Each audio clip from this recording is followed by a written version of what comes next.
So ito na po yung napausukan natin mga kopra.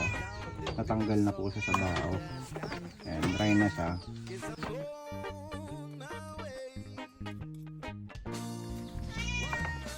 Ito yung mga bao niya. So medyo madami-dami pa.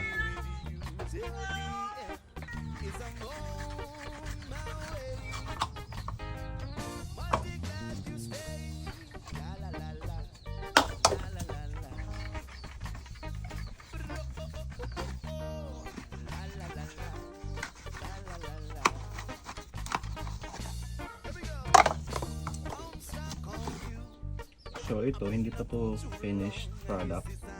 Isasalang pa uli natin yan dito sa tutuan para pausukan ulit the second time around para mas dry siya.